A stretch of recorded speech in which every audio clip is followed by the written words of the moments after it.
Hello fighters good morning to all. आज आम repeated series letter series alphabet series गोटे question देखा। चलो देखा क्वेश्चन कौन हम। ओके देखो ये प्रथम तो ये क्वेश्चन आंसर केମିତି कराए नंबर ऑफ एलिमेंट काउंट करते एलिमेंट अच्छे देखो ये अच्छे 1 2 3 4 5 6 7 8 9 10 11 12 13 14 15 16 तो केते एलिमेंट अच्छी 16 एलिमेंट अच्छी 16 एलिमेंट अच्छी माने कौन करबो 4 into 4 पेयर करबा चारटा लगे चारटा पेयर हो। ओके टोटल चारटा लगे चारटा पेयर करले कर 1 2 3 4 गोटे पेयर 1 2 3 4 गोटे पेयर 1 2 3 4 गोटे पेयर 1 2 3 4 गोटे पेयर टोटल केते पेयर हला चारटा पेयर है। देखो फास्ट पेयर सहित सेकंड पेयर कौन रिलेशन अच्छी देखो फास्ट पेयर सहित अच्छी ना आर प्रथम एलिमेंट सेकंड एलिमेंट क्यूएस आर प्रथम एलिमेंट सेकंड एलिमेंट की अच्छी क्यूएस अच्छी तो थर्ड एलिमेंट टी अच्छी तो टी कर दियो तो आर फोर्थ एलिमेंट की अच्छी आर अच्छी तो आर कर दियो तो फास्ट और सेकंड रिलेशन है।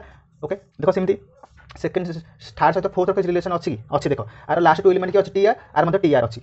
ओके तो आर एठी फास्ट एलिमेंट क्यू अच्छी एठी क्यू कर दियो तो ये एस अच्छी एस कर दियो तो सर आंसर आंसर कौन है R T S Q code अच्छी देखो option R T S Q है आंसर बुझल।